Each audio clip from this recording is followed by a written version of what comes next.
अस्सलाम वालेकुम नाज़रीन, तामीरात टीवी के साथ मैं हूं अनम असलम।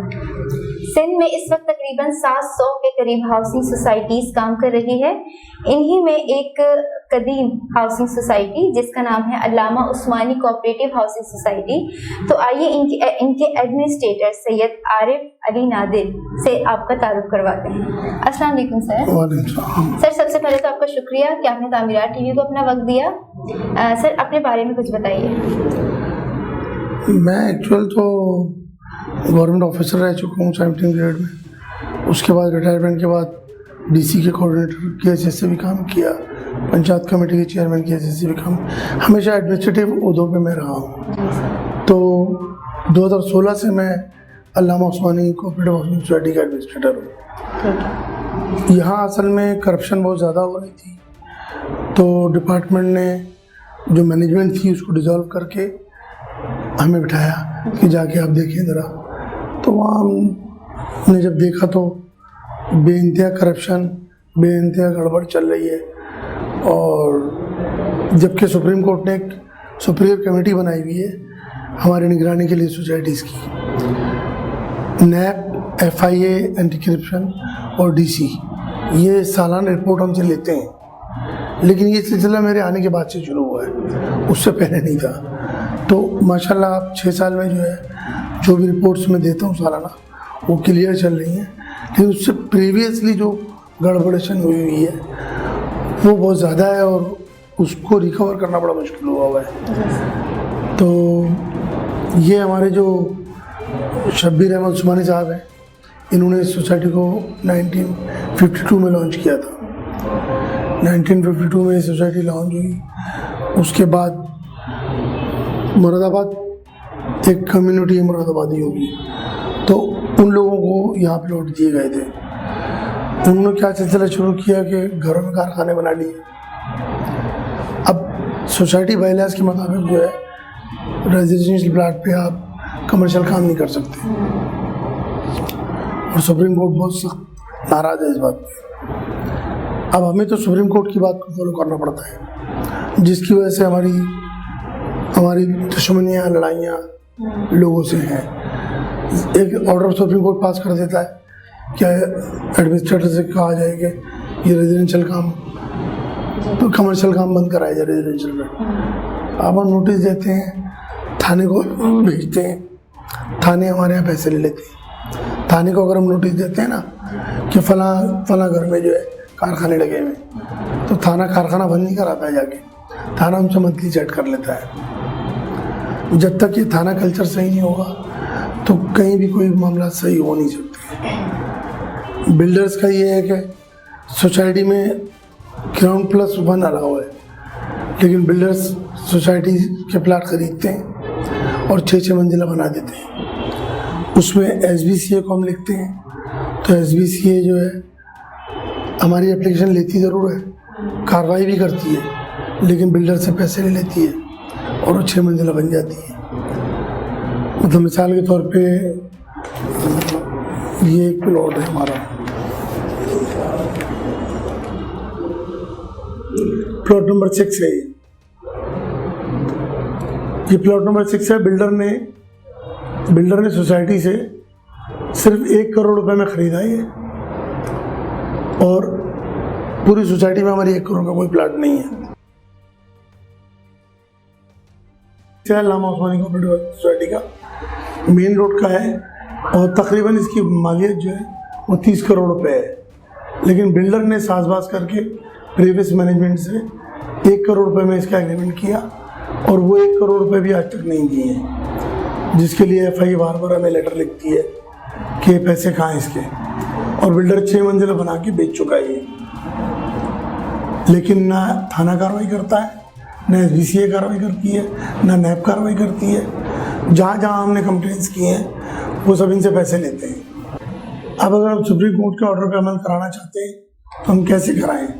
फोर्सेज हमारे पास है नहीं, फोर्सेज जो आती हैं वो पैसे लेके चली जाती हैं। तो बिल्डिंग कायम उदायम है, इसके मैंने नक्शे कैंसिल कराए हुए हैं, इसके मैंने डिमोलिशन ऑर्डर कराए हुए हैं, लेकिन अमल दरामद कौन करेगा? मेरे पास तो लोग नहीं है ऐसे कि जो जाके बिल्डिंग तोड़ दें। बिल्डर 1.25 करोड़ का एक फ्लैट बेच रहा है कब्जे के प्लाट पे। तो इस तरह की सूरत हाल है यहाँ पे सोसाइटी में।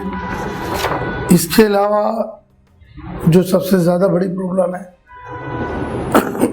एम्यूनिटी प्लाट्स हैं जी। हमारे यहाँ अस्पताल का एक तो एम्यूनिटी प्लाट है 3000 गज का, उस पर कब्जा चल रहा है मुस्तकिल, और कब्जा करवाया भी मैनेजमेंट वालों ने। किसी से 10 लाख ले लिए, किसी से 5 लाख ले लिए, किसी से 2 लाख ले लिए। घर बना लो, दुकान बना लो, ये कर लो। अब जब से मैं आया हूँ 6 साल से, मैं नोटिस पे नोटिस दे रहा हूँ। मैंने खाली करने के ऑर्डर भी करा लिए। एक तो डिपार्टमेंट माशाल्लाह हमारे, मैंने सुप्रीम कोर्ट का ऑर्डर दिखाया उनको कि भाई सुप्रीम कोर्ट ने इम्यूनिटी प्लाट खाली करने कहा है। तो जो मुताल्लिक़ा इदारा है, जो इंक्रोचमेंट का डायरेक्टर है, जो कहता है कि मैं खाली कराऊंगा, तो उसने कहा सर बात यह है कि खाली तो हो जाएगा लेकिन 1 करोड़ का खर्चा आएगा। अब हम 1 करोड़ कहाँ से देंगे? ये तो इंक्रोचमेंट है ना, आप तो तनख्वाह ले रहे हो वहाँ से। तो वो अब तक मामला अटका हुआ है। वो कहते हैं आप पैसे नहीं दोगे तो हम खाली नहीं कराएंगे। अब पूरे इलाके में अस्पताल नहीं है, अस्पताल की अशद ज़रूरत है, लेकिन हम कैसे बनाएं अस्पताल? उस पर इंक्रोचमेंट हुई हुई है। फिर दूसरा ये कि रफ़ाई प्लॉट हमारे पास मस्जिद का भी है 4290 गज का। इसमें से हमने मस्जिद को, एक ट्रस्ट था उस्मानिया ट्रस्ट, उस्मानिया मस्जिद ट्रस्ट, 1963 में उसको हमने तकरीबन 2000 गज की जगह दी बीच की, कि एक साइड फ्रंट दे दी तो बाकी बीच की जगह दी कि आप इसमें मस्जिद बना के मस्जिद चलाएं। और मस्जिद के अतराफ़ में हमने 30-31 दुकानें बना दी। उन दुकानों से हमने किराया लेके सोसाइटी का अखराजात पूरे करते थे। अब मस्जिद की तो चंदा लेती है, तो हमने कहा आप अपने चंदे से काम चलाएं और अपना काम करें।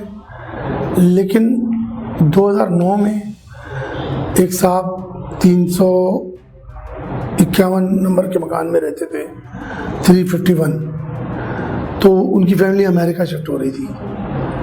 तो उन्होंने कहा सोसाइटी से कि प्लॉट मैं मदरसे के लिए देना चाहता हूँ, मस्जिद के बिल्कुल सामने है वो। तो हमने कहा बिल्कुल आप दे दें, फ्री ऑफ कॉस्ट दे दिया उन्होंने। तो फ्री ऑफ कॉस्ट वो दे के चले गए। अब ज़ाहिर है मस्जिद में बच्चों को कुरानी तालीम देने के लिए एक कारी साहब को हायर करना था, तो हमने वो हायर किया। तो एक हिमायतुल्लाह नामी, पहले जो हमने दिया था उस्मानिया मस्जिद ट्रस्ट को मस्जिद के लिए जगह दी थी। इन साहब को हमने 2000 पे रखा, 2000 रुपये माना पे रखा। इन्होंने अपनी चालाकी ये की कि उस्मानिया मस्जिद ट्रस्ट के आगे जामा मस्जिद उस्मानिया ट्रस्ट लिख दिया और नया ट्रस्ट रजिस्टर्ड करा लिया। और मेन पावर ज़्यादा होने की वजह से और गुंडागर्दी की वजह से काबिज हो गए मस्जिद में। अब मस्जिद पे काबिज होने के बाद ये जब मैं आया हूँ, मैंने चार्ज लिया है, तो मुझसे इन्होंने कहा कि आरिफ साहब ये दुकानें और ये ऑफिस सोसाइटी का ये गोदाम, ये जगहें मैं चाहता हूँ कि आप हमें दे दें। मैंने क्यों दे दें आपको? ये भाई आपको मस्जिद दे दी काफ़ी है, बस आप चलाएं। नहीं आप ऐसा करें 60 लाख ले लें, आप ऐसा करें 1 करोड़ ले लें। बड़े बड़े होटलों में दावतें भी की। मैंने कहा मैं यहाँ इस काम के लिए नहीं आया हूँ और मैं ये काम नहीं करूँगा। फिर इन्होंने बिल्डरों से रब्ता किया। ये जो बिल्डर है सलीम मीमान, पप्पू बिल्डर, इनसे रब्ता किया। इनसे कहा कि यार इलेक्शन करवाने के लिए प्रेशर डालो एडमिनिस्ट्रेटर पे और कोई डमी आदमी मुझे दो। तो उन्होंने एक अनीस सुल्तानी नामी आदमी दिया, मैंने इलेक्शन नाजिर के ज़रिए करवा दिए। अच्छा वो बाहर का आदमी था, तो इलेक्शन हमने करवाए। इलेक्शन करवाने के बाद हमने उस पर ऑब्जेक्शन लगा दिए कि ये आदमी सोसाइटी का मेंबर नहीं है, तो कोर्ट ने उसको एक्सेप्ट कर लिया। लेकिन इन्होंने इलेक्शन, जब कोर्ट ने रिज़ल्ट नहीं दिया इलेक्शन का, तो इन्होंने ताला तोड़ के मेरे ऑफिस का और बैठ गए। गैंगवार, MKM और तालिबान। तो अब ये लोग ऑफिस खोल के बैठे हुए हैं। मेन गेट ऑफिस का बंद रहता है, मस्जिद के अंदर से रास्ता दीवार तोड़ के बना लिया ऑफिस के अंदर, जाना रखा हुआ है ऑफिस में, वहीं से रिकॉर्ड गायब होता है, वहीं से रिकॉर्ड आता है। अच्छा, हमारी जो ये सोसाइटी है ये फेडरल गवर्नमेंट की सोसाइटी है, तो ministry of housing and works के अंडर में है। अब वहाँ तो मेरा लेटर लगा हुआ है ना कि मतलब मैं अथोराइज हूँ, तो ये लोग जो भी काम लेके वहाँ जाते हैं वहाँ से इत्तला मुझे आती है, मैं जाके फिर वो रुकवा देता हूँ काम। अब ये पिछले 6 महीने में ये कई लोगों से 6-6 लाख 5-5 लाख रुपए लेके खा चुके हैं कि हम तुम्हारे ये काम करा देंगे, वो करा देंगे, वो करा देंगे। अब वो लोग बेचारे समझते हैं कि ऑफिस में बैठे हुए लोग और इस वजह से पैसे दे देते हैं, लेकिन वो काम रुकवाए हुए मैंने कि उन पे सिग्नेचर मेरे होने, सिग्नेचर तो ऑथोराइज पर्सन ही करेगा ना। तो अभी लेटेस्ट कोर्ट ने ऑर्डर भी किया है इनको 29 मार्च 2022 को कोर्ट ने इनको बुला के पूछा है कि आपने ताला किस हैसियत में तोड़ा और किस कानून के तहत तोड़ा, किस ऑर्डर पे तोड़ा, जबकि मैटर कोर्ट में चल रहा है। अच्छा, कोर्टों को भी मसला ये है कोर्टों का कि जो वेरी फर्स्ट डे इन्होंने ताला तोड़ा था 30 अगस्त 2021 को, तो यही एप्लीकेशन मैंने कोर्ट में पिटीशन लगाई थी कि इनसे पूछा जाए कि इन्होंने मेरा ऑफिस का ताला किस कानून के तहत तोड़ा है। तो कोर्टों ने इग्नोर किया, टाल मटोल डेटे। अब जाके जो है वो साल चेंज हो गया, आधा साल गुजर गया, अब जाके कोर्ट पूछ रही है इनसे कि आप कैसे बैठे हुए जवाब दें। अब ये वाइंड अप करके भागने के चक्कर में लगे हुए हैं। ज़ाहिर गिरफ्तार होंगे, पकड़े जाएंगे, कोर्ट तो एक्शन लेगी ना, जवाब नहीं देंगे आप तो अब ये कंप्रोमाइज़ की बातें कर रहे हैं कि यार आरिफ भाई आप आके बैठ जाएं और हम ऐसे कर लेते हैं और वैसे कर लेते हैं। मतलब ऐसा हो नहीं सकता ना, आपने लोगों के लाखों रुपए करोड़ों रुपए खा लिए और बाद में बोले कंप्रोमाइज़ कर ले। सोसाइटी की मैं थोड़ा सा लोकेशन बता रहा हूँ, 290 गज का प्लॉट है ये। इसमें आपको नज़र आ रहा होगा मस्जिद के लिए जगह दी है हमने, नज़र आ रही है जी। आधी से भी तकरीबन कम ही जगह है, और चारों तरफ आपको दुकानें बनी नज़र आ रही हैं, है ना। बिल्कुल यही रियल पोजीशन प्लॉट की थी जो कि अब नहीं है। मुल्ला हिमायत ने क्या किया है कि सब दुकानें ख़त्म कर दी हैं और अपने भाइयों के घर बना दिए हैं, अपना मेडिकल स्टोर बना लिया है, और यहाँ सामने मदरसा था, यहाँ मदरसे में इसने अपना खिदमत आलम हॉस्पिटल बनाया है और ऊपर घर बनाया है। तो इस पे हमारा इख्तिलाफ है, और उल्टा अभी ये फिर केस करके बैठा हुआ है कि पूरी जगह में दी जाए, जबरन सोसाइटी से छीनना चाह रहा है। जो ऑफिस का ताला तोड़ने के लिए इन्होंने एक डमी सदर बनाया अनीस सुल्तानी, तो उसने वो कहता मैंने इस लेटर के तहत ताला तोड़ा है। ये लेटर दरअसल ये जो ताला तोड़ा गया है मेरे ऑफिस का, दफ्तर का, सोसाइटी के, इस लेटर के तहत तोड़ा गया है, और इस लेटर पे जो है वो दस्तखत नहीं है। जिसका नाम लिया जा रहा है नवेद अब्बासी का, डिप्टी रजिस्ट्रार का, वो कहता है कि ये लेटर मैंने इशू नहीं किया, ठीक है, लेकिन थाने ने इस लेटर पे ताला तोड़वा के इन मुन्ना नासिर को कब्जा दिलवा दिया। अब वो थाना जो है वो कहता है आप कोर्ट से कोई ऑर्डर लाएं। अब कोर्ट ने तो एक्शन अब लेना शुरू किया है, कोर्ट इस लेटर को नहीं मान रहा है। कोर्ट ने 2 हफ्ते का टाइम दिया है इनको, 29 मार्च 2022 को, कि आप इस लेटर की तफसील हमें दें, ये लेटर कहाँ से आया। 18 नंबर प्लाट है, उसका ओरिजिनल ऑनर गार्डन में रहता है उमर फारूक। अचानक इतवार के दिन कॉल आती है मेरे पास कि अरे भाई ये 18 नंबर प्लाट पे थोड़ा फोड़ हो रही है, गाड़ियाँ आई हुई हैं, मोबाइल खड़ी हुई है, एडमिरल खड़ा हुआ है, SHO खड़ा हुआ है और बिल्डर खड़े हुए हैं। तो मैंने ओरिजिनल मालिक को फ़ोन किया, उमर फारूक को, क्या 15 लेकर आओ, देखो आपका प्लाट कौन तोड़ रहा है। तो वो 15 लेकर आया, तो 15 वालों ने कहा कि यार ये तो साहब खड़े में, SHO साहब खुद करवा रहे हैं, हम कुछ नहीं कर सकते इसमें, और ये तो प्लाट आपका जो है ना बिल्डर ने ले लिया है। अब जब मालिक कह रहा है मैंने बेचा नहीं है, तो बिल्डर ने कैसे ले लिया है? मालिक जाहिर है मेरे पास आया, मैं उसको कोर्ट ले गया, कोर्ट ने एफआईआर का ऑर्डर कर दिया। कोर्ट ने जब एफआईआर का ऑर्डर कर दिया तो जो मालिक है वो गार्डन में रहता है, तो रात में उसके घर पे गैंगवार वाले पहुंच जाते हैं और कहते हैं कि तुम ये एफआईआर के ऑर्डर वापस लो, नहीं तो तुम्हारे घर में रहना मुश्किल कर देंगे, क्योंकि गार्डन गैंगवार का इलाका है।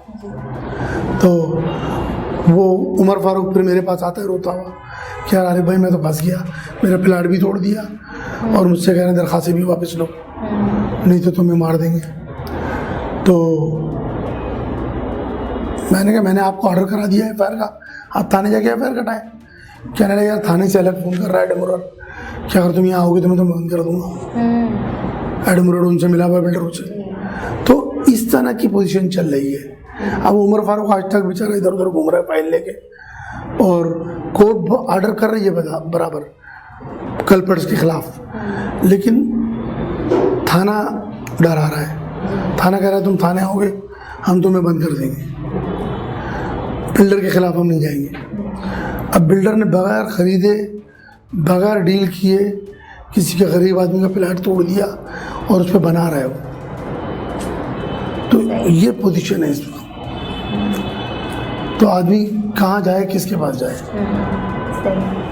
अच्छा, आपकी जो सोसाइटी है उसका नाम पाकिस्तान के नामवर मुफक्किर अल्लामा उस्मानी के नाम पर है, तो इस बारे में कुछ बताइए। हाँ, ये हमारे शब्बीर अहमद उस्मानी साहब थे, तकी उस्मानी साहब के जो भाई हैं, तो उन्होंने लॉन्च की थी।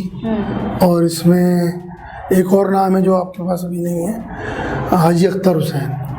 हाजी अख्तर हुसैन साहब ने माली मामलत की थी सोसाइटी को बनाने में, क्योंकि सोसाइटी की ज़मीन परचेज़ करने के लिए जो रकम दरकार थी वो शब्बीर अहमद उस्मानी साहब अरेंज नहीं कर पाए थे। तो आधी सोसाइटी तकरीबन जो है वो अख्तर हुसैन साहब के नाम है, बड़े बड़े जो प्लॉट हैं वो उनके नाम है। लेकिन उनके साथ भी बेड लगी है कि उनके जो वारिसीन हैं वो दरबदर फिर रहे हैं, और उनके जो प्लॉट्स थे वो कब्जे हुए में, कोई किसी सिंधी ने कब्जा किया हुआ है, कोई किसी एमक्यू माल ने कब्जा किया हुआ है। तो इस तरह से मामला हैं। अब वो कब्जा करके बैठ जाते हैं और प्लाट 20 करोड़ का है मिसाल के तौर पे। हाजी अख्तर साहब का दामाद मेरे पास आया फाइल लेके कि अरे भाई ये प्लाट बेचना चाहता हूँ मैं, कॉर्नर का प्लाट है, 20 करोड़ का प्लाट है, आप बिकवा दें इसको। मैंने कहा इस पर कब्जा है, कैसे बिकवाएं?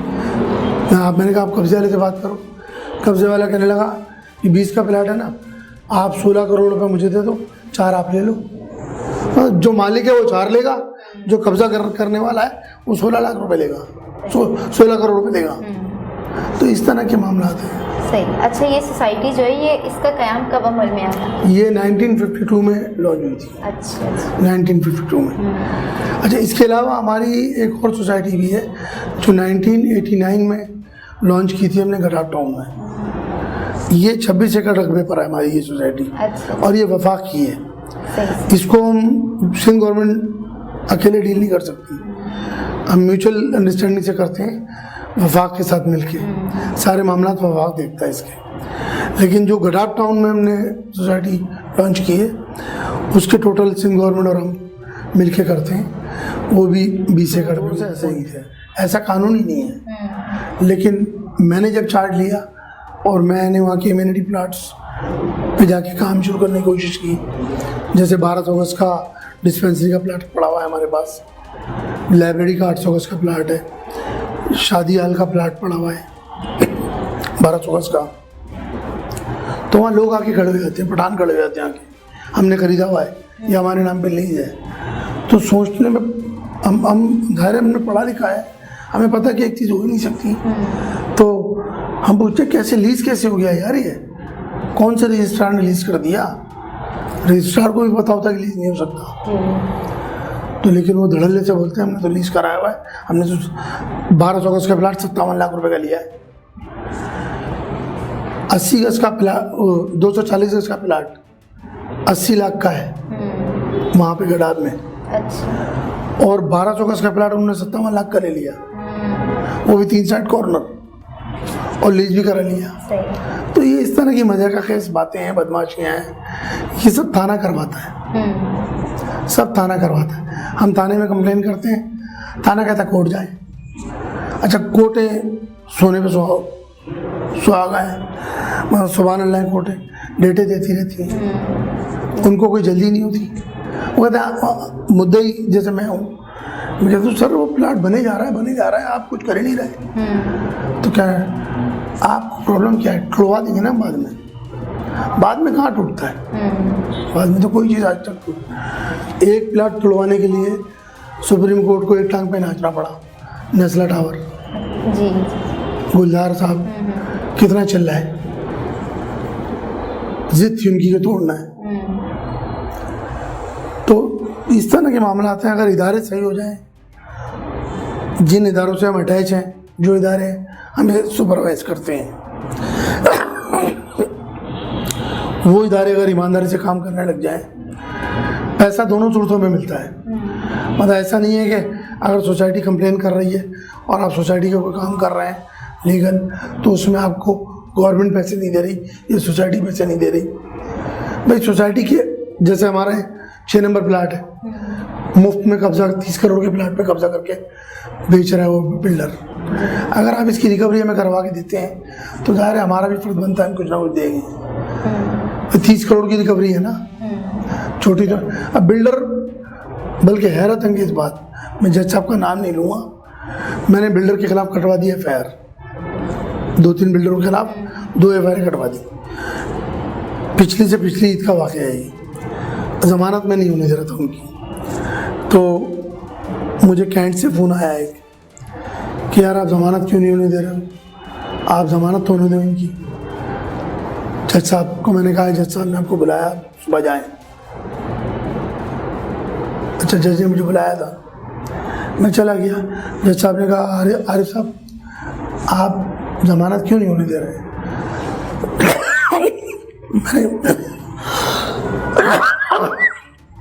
मैंने कहा ज़मानत इसलिए नहीं होने दे रहा कि ये बाहर निकल के गुंडागर्दी करती। तो जज साहब ने कहा आप पढ़े लिखे कितने हैं? मैंने ग्रेजुएट हूँ। बच्चे हैं? मैंने कहा बच्चे हैं, 3 बच्चे हैं मेरे, 1 बेटी 2 बेटे। कहने लगा यार ये मार देंगे आपको। मैंने कहा मौत ज़िंदगी तो अल्लाह के हाथ में है। कहने लगे कि यार मेरी इनसे बात हुई है, आपको अगर 30 लाख रुपए दिलवा दूँ मैं तो आपका इनसे कम्प्रोमाइज़ हो जाएगा। मैंने कहा मैं कौन होता हूँ कम्प्रोमाइज़ करने वाला, मैं तो गवर्नमेंट ने बिठाया मुझे। 30 लाख रुपये, 30 करोड़ के प्लाट पे कब्जा है और मैं 30 लाख रुपए लेके खामोश बैठ जाऊँ। मैं नैब को क्या जवाब दूंगा, मैं FI को क्या जवाब दूंगा, एंटी करप्शन को क्या जवाब दूंगा? अब जज साहब फार्मूला बता रहे हैं मुझे, कह रहे हैं देखो 5 लाख रुपए देना नैब को, 5 लाख रुपए देना FIA को और 20 लाख रुपए में इंजॉय करना, लड़ाई झगड़ा करो ख़त्म। ये बिल्डर माफिया ये मरवा देगी तुम्हें, मैं तुम्हारे भले के लिए कह रहा हूँ। तो जब जजेस इस तरह के हों तो क्या करें? आदमी किसके पास जाए? रेंजर के पास जाओ, DG के पास जाओ, IG के पास जाओ, DIG के पास जाओ, वहाँ पे भी सारे यही मामला होते हैं। यार खर्चा, अच्छा आप पैसे कितने देंगे? अभी मैं लीगली मैं हूँ, अभी एडमिनिस्ट्रेटर ऑन द रिकॉर्ड मैं हूँ, लेकिन मैं बाहर घूम रहा हूँ और मेरे ऑफिस में कोई और बैठा हुआ है, ठीक है। अब जब मैं कोर कमांडर ऑफिस जाता हूँ या कहीं पे भी जाता हूँ, बड़ी जगहों पे दरख्वास्तें देता हूँ, तो वहाँ नीचे के लोग मुझसे कहते हैं देखिए आरिफ साहब दरख्वास्तें देने से काम नहीं होगा, इसके ऊपर रखना पड़ेगा आपको वज़न। जब तक वज़न नहीं होगा दरख्वास्त ऐसी पड़ी रहेगी। अब मैं डिस्क्लोज नहीं कर सकता नाम किसी के। 6 महीने में मैं 30 से 35 लाख रुपए लोगों को दे चुका हूँ लीगल काम के लिए। इसके अलावा वकील की फीसें अलग है, किसी वकील को 7 लाख दिए हैं तो किसी को 5 लाख दिए हैं, किसी को 2 लाख दिए हैं। मैंने 8-10 केस किए हैं। तो लेकिन कोई पाकिस्तान में कोई सिस्टम नहीं है। हाँ, सिस्टम का लफ्ज़ याद आया, कहते हैं सिस्टम के साथ चलो आरिफ भाई आप। मैंने सिस्टम क्या है? सिस्टम ये है कि देते रहो और बैठे रहो। आपने देना बंद किया इसलिए आप बाहर आ गए। तो देना बंद किया, बाहर आ गए।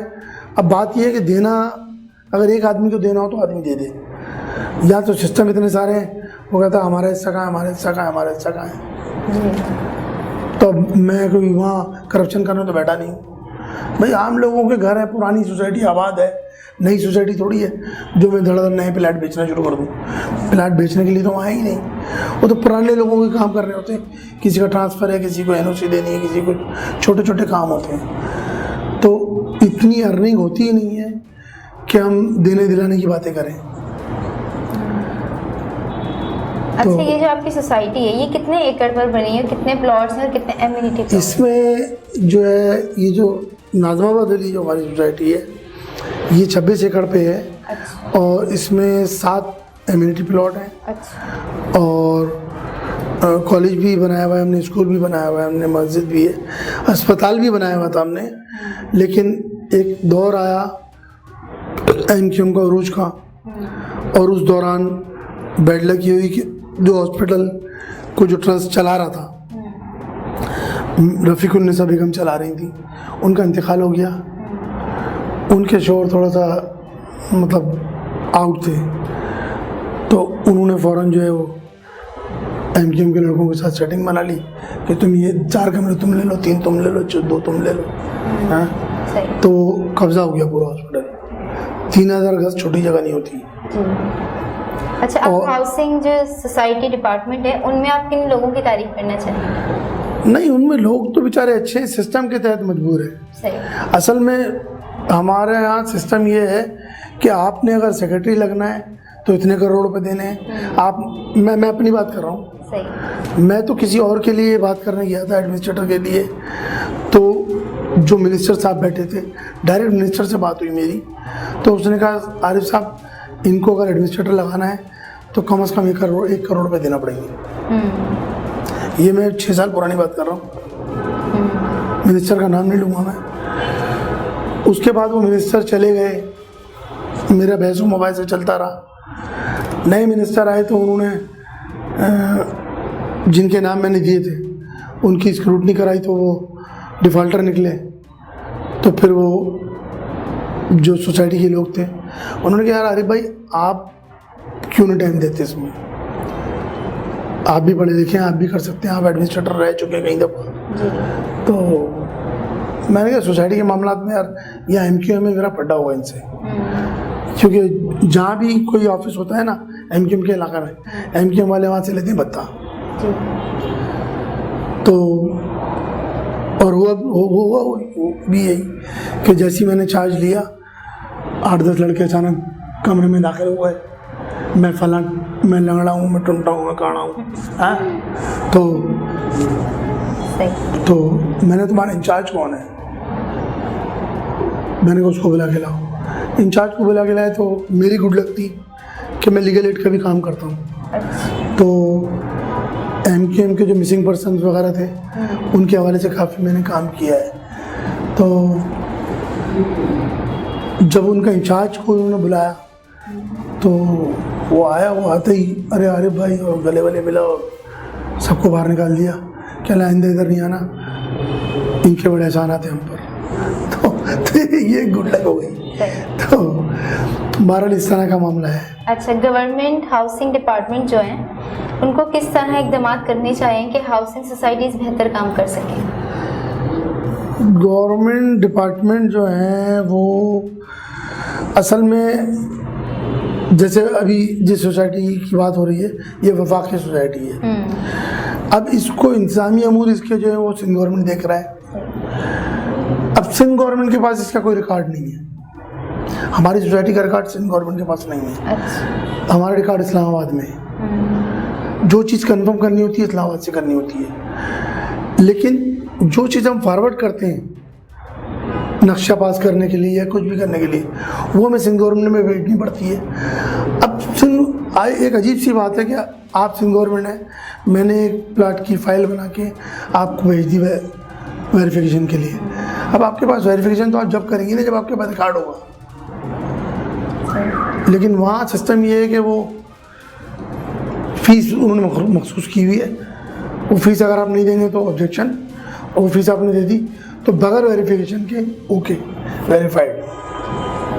हाँ, तो ये इस तरह का सिलसिला है।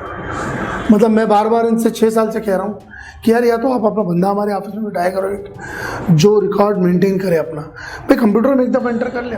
सिंध गवर्नमेंट को चाहिए कि हमारे दफ्तर में एक बंदा आए और अब USB के अंदर एक रिकॉर्ड कंप्यूटर से मेंटेन करके ले जाए और अपने एक दफ़ा जामी तरीके से रिकॉर्ड मेंटेन कर लिया जाए, तो फिर इधर उधर नहीं हो सकता। फर्स्ट तलाटी से शुरू करें हम और लास्ट तलाटी तक, तो बीच में जो भी गड़बड़ होगी वो सामने आ जाएगी।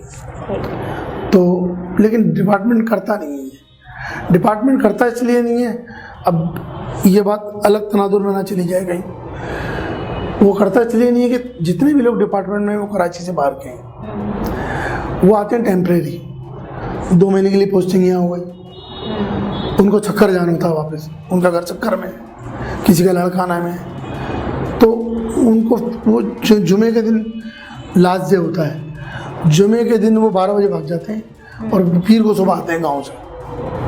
तो इस वजह से उनकी तवज्जो ऑफिस पे नहीं होती है, नोटों पे और सीट पर होती है बस। तो अगर उनकी तवज्जो इस चीज़ पे हो ना कि हम अपने डिपार्टमेंट के मामला को सही कर लें, सिर्फ एक दफ़ा मेहनत करनी है, एक दफ़ा मेहनत कर लें, उसके बाद सारी उम्र के लिए एक बटन दबाएंगे सब सामने आ जाएगा। ठीक है sir, thank you so much, आपने तामीरा टीवी को अपना वक्त दिया। और एंड में आप कुछ कहना चाहेंगे? मैं ये कहना चाहूँगा कि सोसाइटी के मामला के लिए जो है अदालतें और IG सिंध, DG रेंजर जी, ये थोड़ा सख्ती करें बिल्डर्स के ख़िलाफ़। बिल्डर्स को फुल फ्री हैंड दिया हुआ है इन्होंने, बिल्डर के पास जो भी उसको गिरफ्तार करने आता है या उसको पनिश करने आता है, बिल्डर उसको एक हैंडसम अमाउंट दे के वापस भेज देता है, जो कि हम नहीं दे सकते, क्योंकि हमें तो तनख्वाह तो मिलती नहीं है, हमें एडमिनिस्ट्रेटर बना के बिठा दिया जाता है, हमसे कहा जाता है कमाओ और हमें भी कमा के दो, जैसे सहाफत में आजकल चल रहा है, आपको पता ही होगा। तो इसलिए जो है ना IG सिंह को भी हमने दी हुई हैं, केसेस भी हमने कोर्ट में किए हुए हैं। कोर्ट सोसाइटी के केसेस को कम से कम जल्द से जल्द परसू करे, क्योंकि जितना डिले करता है उतने अरसे में बिल्डिंग बन के बिक जाती है, अनऑथराइज्ड बिल्डिंग बनती है और बिक जाती है। बिकने के बाद खाली कराना मुश्किल हो जाता है। एक अजीब ह्यूमैनिटेरियन ग्राउंड पे कानून बनाया हुआ है कि अगर बिल्डिंग में लेडीज़ के कपड़े टंगे हुए हैं तो वो टूट नहीं सकती। जी, तो नाज़रीन, ये थे हमारे आज के मेहमान सैयद आरिफ नादिर अली। तो मिलते हैं किसी नए प्रोग्राम में किसी नए मेहमान के साथ, तब तक के लिए अपनी होस्ट अनम असलम को दीजिए इजाज़त। अल्लाह हाफ़िज़।